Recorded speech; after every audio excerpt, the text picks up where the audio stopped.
Felizmente. Eu acho que foi uma tristeza para as mulheres do mundo, não é? Para as mulheres do mundo. Não foi apenas das mulheres ucranianas. Não, e nem das pobres, daquelas que são menos favorecidas. Exatamente. De todas. Que alegria receber aqui no estúdio do Podmakers, doutora Damares, deputada Damares. Nós vamos conversar hoje sobre as causas que ela já milita há, poxa vida, há 20 anos, né? Quem sabe, né? Quase isso tem de idade, né, doutora? Aproximadamente 20 anos. Aproximadamente 20 anos. Está perto disso. Sempre em relação à mulher, sempre em relação à causa também da liberdade religiosa. Essas duas bandeiras, né, são sempre próximas. E eu trouxe aqui para conversar com a gente também a nossa aluna, Alanis Dortinotti. Prazer estar aqui, bom dia. Bom dia, querida. É aluna da Escola do Pensar. Sim. E bem, eu quero também dar o meu bom dia a todos, né, Gui? Alanis. Alanis. E acho que vai ser uma oportunidade bem interessante para a gente conversar um pouquinho sobre temas que pautam minha vida, mas podem pautar a vida de tantas pessoas. Eu convidei a Alanis, doutora, porque ela tem ali... Eu conheço um pouco da personalidade dela e ela parece-se com você. Ah, que legal! Sabe aquelas que pessoas legal. firmes, Que honra, né? hein? Que tem um propósito, assim, que não desistem, né? Sim. E nós vamos começar conversando um pouquinho sobre a deputada Damares. A deputada nasceu na Bahia. Como é que foi sua infância, para a gente poder entender um pouquinho o seu contexto? Eu gosto de contar um episódio que é incomum para uma criança de 5 anos. Eu nasci no interior da Bahia, Vitória da Conquista, mas eu vivi uma parte, ou grande parte da minha infância, numa cidade muito pequena, que se chama Tremedal. Deve ter 5.000 habitantes. Fica próximo a... 80 quilômetros. Mas é na parte alta, porque assim, Vitória da Conquista é frio, né? Sim, não. Para chegar a Tremedal, você desce uma serra. Então é quente. Tremedal é muito quente. Caramba. É 40 graus na sombra. Então, assim, você sai de Conquista, que é num planalto, com temperaturas amenas, e no inverno, temperaturas baixas, e desce. Imagina. E aí lá é bem quente. Foi onde eu passei a minha infância. Tem muito pernilongo Nossa. e muito calor. Eu estava contando que, aos 5 anos, lá em Tremedal, incomum para uma criança, porque eu sou filha de professores. Sim, isso nós anotamos lá na sua biografia. Os professores de que série que Minha eram? mãe foi professora de ensino fundamental a vida inteira, não é? Mas ela ocupou alguma função ali de direção de escola, mas foi sala de aula, e ela trabalhou um período da caminhada dela no magistério com crianças que, à época, eram chamadas de crianças especiais. Nossa, e tinha E que hoje é pessoa com deficiência, né? PCD. Sim. Ela trabalhou porque ela é alfabetizadora, né? E ela se dedicou a alfabetizar crianças, à época, chamadas de crianças especiais. Né? Legal, já tinha esse trabalho, né? Porque, quer dizer, a gente hoje tem dificuldade até de ver escolas Sim. assim, né? A inclusão ainda é um desafio, não é? Mas era uma escola específica ou era uma escola Não, que escola tinha... pública. Ah, Minha mãe era funcionária do Estado, concursada, e do município. E seu pai também professor? Meu pai, a formação dele é contábil, mas ele desviou-se um pouco desta atividade contábil e também foi parar em sala de aula. Que legal. Depois ele foi para outra área da educação, não propriamente sala de aula, mas vivenciou sala de aula. Na verdade, somos uma família de 4 pessoas. Eu, minha irmã, meu pai e minha mãe. Os 4 vivenciamos a sala de aula. Sua irmã é um pouco mais velha. 1 ano mais velha, também foi professora. Depois, muitos anos depois, ela buscou uma outra formação, fez administração de empresa, hoje tem uma atividade empresarial, mas assim, todos vivenciamos sala de aula como professores. Que legal. Muito Deputada, interessante. com 5 anos de idade, o que aconteceu? Paramos a história no meio do caminho. Eu tenho mania disso, tá, Gui? Não tem problema não. Eu começo uma história e entro em outra e alguém tem que resgatar, às vezes eu mesma resgato. Então, me perguntavam o que eu queria ser quando crescesse. Em geral, se você é filha de professores, mesmo que você não seja, você é professora. Fala pra agradar, né? E eu acho que porque como a criança vivencia a sala de aula, é mais ou menos a única coisa que a criança faz, então eu quero ser professora.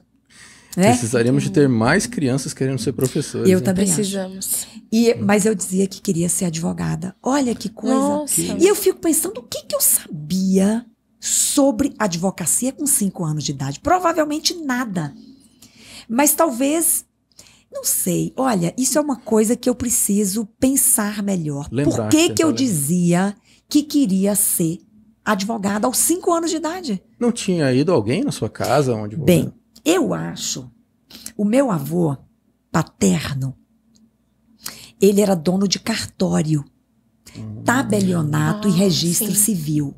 Mas isso também me intriga, porque dos netos todos, ninguém frequentava o cartório na infância, não é? E eu gostava de ficar dentro do cartório com ele.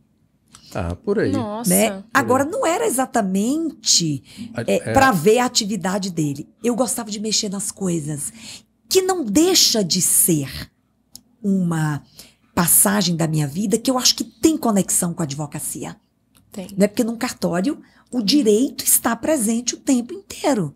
Não é? E eu ficava ali vendo meu avô celebrar casamentos, registrar pessoas, fazer certidões de óbito.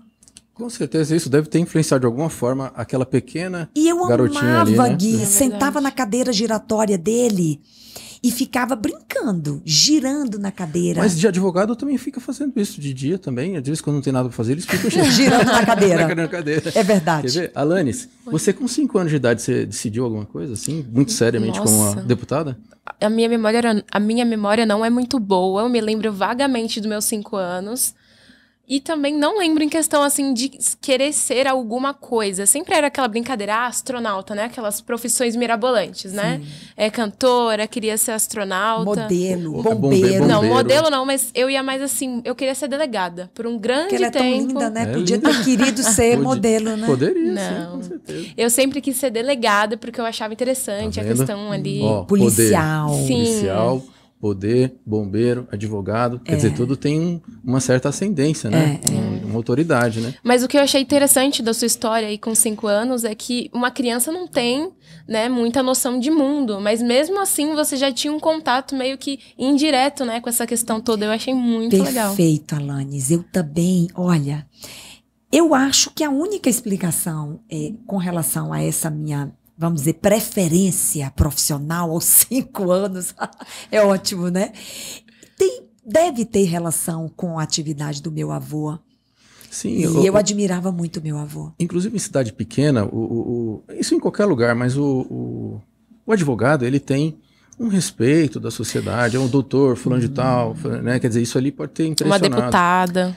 Eu consigo... E já teve mais, tá, Gui? O respeito, os advogados. Caramba. Mas esse é um assunto que, quem sabe, a gente poderia discutir numa outra oportunidade para a gente falar um pouquinho sobre tudo isso que está acontecendo, né? Com essa falta de autoridade que nós estamos perdendo, até mesmo por culpa dos próprios profissionais, né? Mas a gente Estou de pode... acordo. Podemos falar em outro momento. É um assunto polêmico, É né? um bom tema. Agora, eu também, com 5 anos de idade, eu fazia pequenos estúdios com filmagem, tá vendo? Então é a mesma coisa. Com 5 anos de idade? Com 5, eu tinha uns polizinhos assim. Ô, Saulo, Gente. quero mandar um abraço pro Saulo que tá aqui.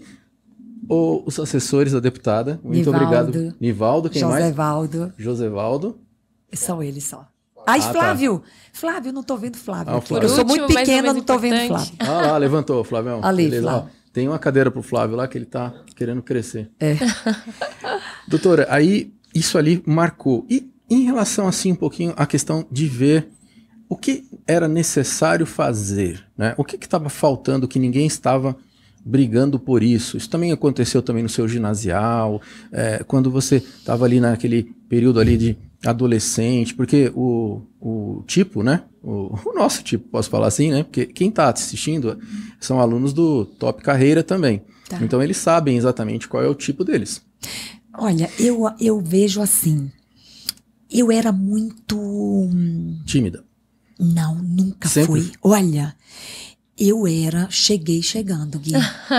Mas pequeno. Não, desde que eu nasci, do ventre da minha mãe. Então ela já tinha, gente, essa inclinação inteira, né? Cheguei chegando.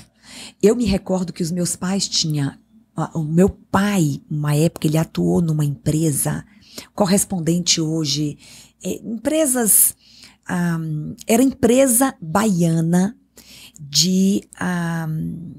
relacionada à regularização fundiária, de terras, não é? E ele tinha colegas de trabalho, eu era muito pequena. E eles gostavam quando eu chegava.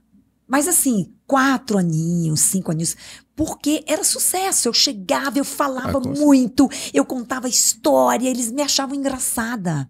Eu era engraçada, Gui. E eu não tinha vergonha de conversar com pessoas adultas. E eu tenho essa imagem na minha cabeça. Eles ficavam assentados, me ouvindo falar, eu muito pequena e muito engraçada, assim. Me fez lembrar uma aluninha nossa que nos deu aqui, eu fiz um podcast, eu mandei até pra você uma cópia, depois se você puder assistir, Tá. Porque eu mandei vários, né? E o nome dela é Lara. Ela, desde pequena, é uma mini doutora Damares. Ela tem 11 anos e ela é assim. Dizem que eu era muito engraçada. Eu acho que eu era mesmo engraçada. Primeiro porque eu era muito pequena, fisicamente falando. Eu era gordinha, pequenininha, falante. Eu acho que era uma figura assim, engraçada até. Não, a criança, ela nessa idade também, ela quer corresponder às expectativas dos pais, né? Para poder ser aceita e tal, perante os pais. Então, eu não duvido disso, que seria um verdadeiro show ali, você conversando sobre leis, sobre isso, sobre aquilo. E né? tem uma coisa que marcou a minha vida inteira, e isso até hoje. As pessoas riem porque relacionam meus comportamentos hoje aos mesmos que eu tinha na minha primeira infância. Eu lutava tudo, mas tudo. Vou contar uma historinha, vocês vão entender. Eu tinha amiguinhas e a minha mãe organizava um jogo com as crianças da igreja de vôlei. Imagina eu jogando vôlei, eu tenho 1,5 m hoje. É levantadora. Você imagina que eu era meu tamanho, né? 1,5 m. E aí, uma das meninas que tinha uma condição, enfim, social difícil, ela trabalhava na casa de uma pessoa como ajudante doméstica. Uhum. E eu queria que ela fosse jogar com a gente, mas ela estava em horário de trabalho. Tem que negociar. Isso, eu fui até a casa que ela trabalhava, eu era criança muito pequena, para negociar com os patrões dela, a ida dela para o jogo. Enquanto eu não consegui que ela fosse ao jogo, eu também não fui. Eu fiquei ali, só vou sair com ela. Então, e isso tem muita relação, por exemplo, com a questão da advocacia, porque essa força de convencimento, eu tenho que ter o tempo inteiro. E hoje na política não é diferente. Não é? Eu estou o tempo inteiro com pessoas e, naturalmente, eu gostaria que elas votassem em mim, não é? Ou então, nos projetos também. Votassem em mim e aquilo que eu tenho trazido, contribuído para a sociedade. Então, na verdade, não estão votando em Damares, mas naquilo que Damares pode continuar fazendo. Defende, naquilo que você defende. E isso continua sendo uma atividade de convencimento. Imagine, eu fico imaginando ali você conversando na Lesp ali com um, com o outro. O tempo inteiro. O tempo inteiro. É isso. Tá bom, vamos ver isso, tal. Quer dizer, não mudou nada. Quer dizer, você está fazendo a mesma atividade. Exatamente. Eu digo que no parlamento eu continuo sendo advogada. Eu estou advogando as causas do povo. Sim. E é uma atividade de convencimento dos seus pares, não é? Para que você possa, por exemplo, aprovar um projeto de lei, que não é uma coisa simples. Não é. Né? Então, isso tudo começou lá na minha primeira infância, porque quando eu queria, e claro, eu buscava por meio do convencimento. Era habilidosa com a palavra, isso tem a ver também com o direito, com a advocacia. Então, Gui, eu acho que está lá no comecinho de tudo. A minha história não começou depois, começou no começo. Damares, doutora, a Alanis decidiu ser médica, mas é daquelas médicas que defendem causas, né? Quando você decidiu mesmo, que idade você tinha, Alanis? Olha, faz um tempinho já. Foi recente, não foi questão de primeira infância, né? Até porque na minha primeira infância eu falava que eu queria ser policial, como eu disse, né? Mas depois de um tempo, pelo fato de eu gostar muito de uma área que chama neurociência, eu comecei a me aproximar e eu comecei a ficar fascinada por essa área. Então hoje eu decidi ser médica, claro que com muito esforço, espero chegar lá, neurocirurgiã. Então essa área aí da nossa... Medicina. Sim. Olha, pode se preparar bastante porque essa especialidade da medicina é a mais complicada, né, doutora? E eu acho que também ela tá se expandindo muito, né? Até porque, não sei se tem relação exatamente com a neurocirurgia, porque a neurocirurgia, ela opera patologias, né, doenças neurológicas. Mas eu acho que as pessoas estão muito doentes do ponto de vista emocional e, psíquico, enfim, psíquico. As pessoas estão ficando muito doentes, né? Eu acho que essa área, não sei, neurologia, psicologia, psiquiatria, acho que tem grande futuro porque as pessoas estão muito doentes. O mundo era muito mais simples quando eu nasci, então... obviamente vocês vieram depois de mim, mas eu acho que a gente achei ótimo você dizer que eu vim depois de você. Não eu veio. Já ganhei o meu dia, Gui. O que é isso? Gui, pronto. Você dizer que eu vim antes de você, eu já ganhei o meu dia. Salom, de trabalho, vou pra casa. Eu tô com 52, cara, eu não acredito. Então você... Nossa, Gui. Bem, então você veio um pouco depois tá vendo? Você veio um pouco antes de mim. Então eu ganhei meu dia duplamente. Não vou nem trabalhar mais hoje. Que bom, doutora. Fica com a gente batendo papo aqui. Eu quero fazer uma pergunta, ver se vocês concordam. Olha lá, os assessores dizendo, não sei o quê. Não sei. Que isso, calma lá. Nós estamos aqui tentando convencer outras pessoas e outros adolescentes a entrarem na área da política. Se nós não tivermos bons políticos, não vai dar certo. Aliás, o objetivo do nosso podcast é mostrar que existe vida após a eleição, né, de alguém. Isso. E eu vejo você tão animada que eu falo assim, puxa, isso aqui precisa ser passado para mais pessoas. Né? Eu quero muito passar, porque assim, primeiro que eu vejo a política como uma atividade extraordinária, que nasce de uma ciência, talvez a mais extraordinária ciência, que é aquela em que pessoas se reúnem para promover o bem comum. E o bem comum, ele pode ser tão amplo. Pensar que um projeto de lei que você está aprovando, ele vai alcançar milhares, milhões de pessoas. Sabe por quê, Gui? A minha lei estadual de liberdade religiosa, que foi aprovada a duras penas no estado de São Paulo, a primeira do Brasil, eu fui a um congresso internacional agora, há 15 dias atrás, e tinha parlamentares de outros países e autoridades de outros países, e eles querem levar a minha lei para ser debatida em outros países. Você imagina? E posso fazer uma contribuição?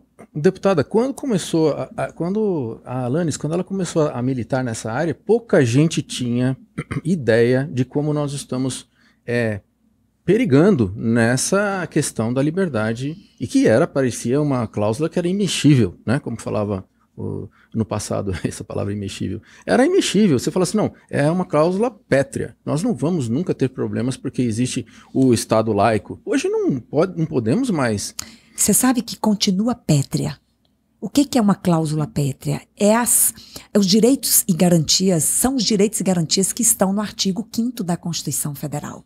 São de pedra, são imexíveis, mas o exercício desses direitos, eles estão absolutamente ameaçados. Aqueles que estão relacionados à liberdade de pensamento, de expressão, de religião, não é? Eles estão ameaçados no Brasil e no mundo. Por quê? Por que eles estão ameaçados? Porque as pessoas estão perdendo a sua capacidade de conviver. As pessoas estão perdendo a sua capacidade de ver o outro. Vamos tirar conviver. Ver. Eu vejo a mim. É um crescente individualismo. Eu vejo a mim. Eu vejo o meu interesse.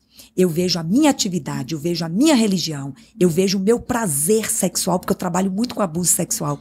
Então, eu vejo Eu me vejo, eu não vejo o outro. Quando eu não vejo o outro, é fácil eu não respeitá-lo. É fácil eu não tolerá-lo. É fácil eu não reconhecer o direito que ele tem, que é correspondente ao meu. É isso, Gui. Mas desde que o mundo é mundo do pecado, nós somos egoístas. E isso está aumentando. Quer dizer... Eu vejo como nós estamos num processo progressivo. Na minha avaliação, progressivamente as pessoas estão perdendo a sua capacidade de ver o outro. Elas estão mais individualistas, preocupadas consigo mesmo. Tá certo, né? Falei, gente, eu sou professora de língua portuguesa. Consigo mesmo. Ou se for só da gente. É isso mesmo. Tá Nossa, certíssima. Que medo, gente. Não, certíssima. Consigo mesmo. Português lindo.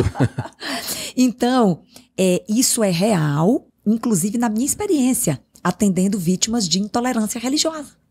É progressivo. Pois é, olha, eu estava falando ontem nós recebemos a visita de 3 ex-alunos, e eu não sabia, ele era da Ubanda. E vocês sabem que essa religião ela já vem sendo vamos dizer assim, discriminada há muitos anos, né? Na história inteira do Brasil. Inteira. As religiões de matrizes africanas. Nós nunca aceitamos os negros com a sua religiosidade. Aquela que eles trouxeram da África. Nunca respeitamos. Nunca aceitamos.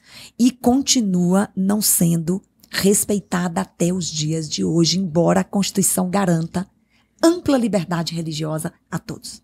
Pois é, agora está começando também a vir mais fortemente assim, a perseguição aos cristãos, e agora a gente começa a acordar, né? Puxa vida. Quando é conosco, né? Não, perto, está próximo da gente agora. Né? No Brasil, eu ainda não, lidando com esse tema há tantos anos, eu ainda não acredito em perseguição a cristãos, não é? Estatisticamente, até porque nós somos uma maioria cristã no Brasil esmagadora, não é? Dados um pouco desatualizados do censo de 2010. Então, no Brasil não vejo perseguição a cristãos. Existem atos isolados de intolerância, não é? A cristãos, evangélicos, enfim, claro que acontece, não é? Mas quase que 75% da perseguição religiosa no Brasil é endereçada às religiões de matrizes africanas. Mas em outros países isso acontece. Exatamente. Então a gente... o que acontece no Brasil não necessariamente acontece, não é, em outros países. Por exemplo, países de maioria islâmica.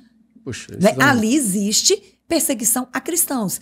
Países de maioria cristã, pode sim existir intolerância a religiosos de outras tradições. A religião judaica também, eles estão nos países onde eles foram perseguidos, foram sempre por conta da religião, né? Exatamente. Mas eu tenho percebido, começando aqui, Alanis, deputada, por exemplo, vindo pelas Big Techs, eu tenho percebido isso, que começa a cercear e nós precisamos de leis que possam proteger dentro da internet o nosso direito de falar sobre aquilo que acreditamos. Gente, olha, isso aí foi uma luta minha no ano de 2012. Eu era presidente da Comissão de Liberdade Religiosa da OAB, que eu ajudei a fundar no Brasil, não é? E sim, uma das pautas que nós tentamos naquele momento liderar foi exatamente o combate aos discursos de ódio religioso na internet. E sonhamos até em alterar o Marco Civil da internet, que para excluir um conteúdo intolerante, você precisa judicializar. E até você obter de um juiz uma decisão que retire o conteúdo, o estrago já está feito. Então, assim... Já espalhou para muita gente? Isso. Nós queríamos criar uma consciência naquele momento entre os provedores, para que eles fizessem um filtro. Gente, quando eu falo em filtro, eu morro de medo de falar, porque as pessoas acham que eu estou fortalecendo a censura. Não é? A censura. Não, porque respeitar o outro não é censurar. Existe uma diferença entre censura e não violar o direito do outro. Sim. São coisas diferentes, gente. Não podemos misturar censura com respeito, não é? Não conseguimos avançar muito. Até porque hoje não estou mais presidindo essa comissão, mas sinto que é uma necessidade urgente, algum controle. Cuidado com a palavra controle. Para não confundir com... Não confundir, eu vou ficar repetindo isso. Tá Controle não é censura. Controle é ofender pessoas, é não machucar e não cometer crime. Algumas pessoas, deputada, falam que isso aí já existe as proteções da lei e você pode processar, mas não é bem assim, porque até como você falou, até que você consiga que aquele conteúdo ofensivo seja tirado do ar, já foi, né? Já rodou o mundo todo. Já rodou muito. E outra coisa que ela falou foi em 2012, né? Essa sua parte. Nos dias de hoje se intensificaram muito mais, né? Muito mais. Sim. Se nós compararmos, Alanis, 2012 com 2022, portanto 10 anos depois, nós hoje temos muito mais discursos de ódio. Muito mais. Nós hoje temos muito mais problemas das pessoas na internet, não é? Que é um campo aberto. Super. Inclusive, é um campo de anonimato. Anonimato. As pessoas fazem, Exatamente. você não sabe quem é. Você se esconde atrás de qualquer perfil que de uma se tela, cria, de uma tela e acabou, né? E em 2012 você enxergou a necessidade, né? Na verdade, eu tenho que ser bem justa, como sempre tento ser. Talvez eu até tenha enxergado, mas o impulso foi dado por uma entidade judaica. Porque o antissemitismo é um grande problema no mundo e no Brasil também, não é? É uma entidade judaica que chama Bnei Brit, é a mais antiga entidade judaica do mundo. Eles nos procuraram na Ordem dos Advogados, não é? Para nós liderarmos um processo de conscientização e uma campanha de combate à intolerância religiosa na internet. Que bom, vou até deixar ali uma referência a eles ali nos caracteres. Bnei Brit. Bnei Brit. Eu vou pegar aqui e vou fazer aquela pergunta que eu disse que ia fazer, que é uma pergunta interessante a história dessa pergunta. Quando é que a doutora deputada Damares desiste de alguma coisa? Ai, que pergunta difícil. Gostou dessa pergunta? Não consegue responder. Gui e Alanis, eu faço uma brincadeirinha para responder essa pergunta. Eu faltei a essa aula. Menina. E olha que seus pais eram professores. Eu fui rebelde, eu faltei a aula de aprender a desistir. Eu não assisti essa aula. Eu tenho muita dificuldade. Eu não sou inconsequente. Eu gosto sempre de fazer esse registro. Eu não sou inconsequente para conquistar as coisas ou para realizar objetivos. Eu não sou inconsequente, não sou irresponsável. Eu sou muito responsável. Eu tenho uma responsabilidade social com o que eu falo, com o que eu faço, quando eu me apresento, quando eu faço uma palestra.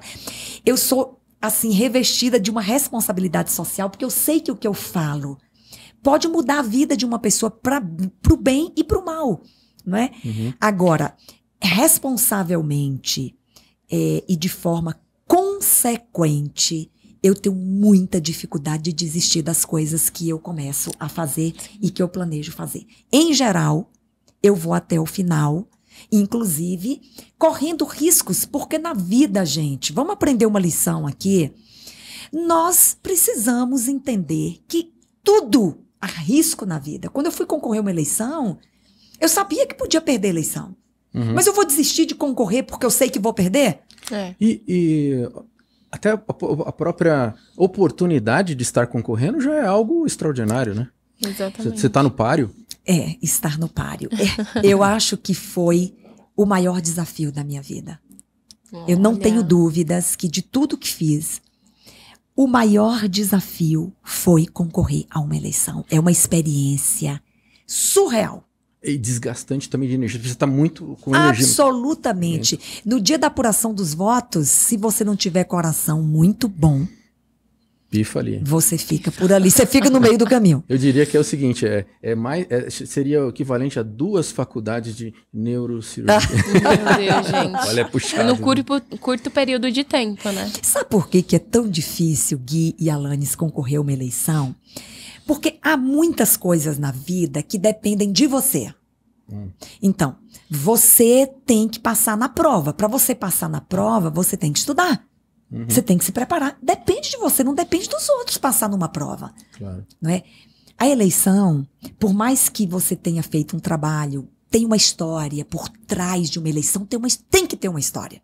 Desculpa me exaltar. É porque eu não aceito pessoas que vão concorrer a uma eleição porque acordou de manhã, eu quero ser político. É legítimo, porque a democracia admite isso. Mas eu acho que para você, não é, concorrer a um cargo público, um mandato público, né, você tem que ter experimentado. E você tem que ter experimentado esse serviço à sociedade. Sim, não se começa não fazendo algo antes pela sociedade, mesmo de forma voluntária. É o que eu penso. Tem que ter uma bagagem, É o que eu penso. E lidar com pessoas é uma responsabilidade muito grande. É o que eu penso, gente. Porque depois você vai para o parlamento e quando chega lá, muita gente faz bobagem. Porque não sabe o que é lidar com alguma mazela humana ou que não seja mazela, não é? Mas outro serviço à sociedade, não é? E tem que se despejar, se dispor, se anular, se doar em relação a você mesma, né? Olha, completamente. E esse eu não sei. Completamente. Eu chego a trabalhar 18 horas por dia, porque pesa sobre mim uma responsabilidade tão grande, esse mandato público, não é? Que a gente está salvaguardando o tempo inteiro o direito das pessoas. Senão, de repente a gente faz assim, eles passam alguma coisa que a gente não estava vendo. Sem contar isso. Sem contar os jabutis, né? Que a gente Sem chama, contar isso. Que se você não tiver atento o tempo inteiro, vota-se no parlamento, não é? Temas que são absolutamente... E alguns que contrariam até o que princípios meus a respeito da convivência humana. Não é? É muito complicado. Olha, os nossos assessores, por que eu falo nossos, né? Porque são nossos amigos, seus assessores estão ali falando, horário, tudo bem. É o seguinte, eu vou deixá-la, daqui a pouco a gente vai finalizar, já para sair no horário certinho, porque você tem uma reunião, mas você gosta de cumprir aquilo que você promete, né, deputada, né? Sempre. Volte aí aqui. Quando não quero, quando não posso cumprir, aí quando eu não posso cumprir, eu não prometo de jeito nenhum. Então, na próxima vez antes até mesmo, esse ano ainda, por favor, se puder marcar um pouquinho pra gente conversar mais um pouquinho sobre as causas que nós estamos trabalhando e estamos defendendo. Liberdade religiosa falamos um pouco, mas também sobre a questão da mulher. Foi por isso também que eu trouxe aqui a Alanis. Alanis, você também está convidada a continuar aqui no nosso conversa. Mas eu acho que a gente pode em um minuto. Pode sim, mas eu ainda quero só fazer uma... vai lá. Não vou fazer Eu já ainda. estou tomando a palavra de Gui e de Alanis, você tem que me controlar. Não, eu sei, é porque eu estou controlando eles lá, mas eu queria ver o seguinte, como é que nós podemos fazer para poder estar acompanhando lá o que está acontecendo e opinando e tal. Por que eu vou falar isso? O povo parece estar acordando. Infelizmente, aconteceu um caso agora recente na própria sua casa, como é que chama? Assembleia Legislativa. Na Alesp, mas como é que chama ali? O parlamento, né? O plenário. O plenário do parlamento. Uma coisa muito triste, vocês vão ter que votar a cassação de um deputado. Ele tinha uma história, mas ele talvez... desculpa eu falar assim, porque eu posso falar e que eu também acabei uma época apoiando ele. O que faltou ali, na minha visão, foi exatamente essa questão dele ter uma coerência. Você falou que se preocupa bastante com o que fala, com o que escreve, com o que grava, e isso aí...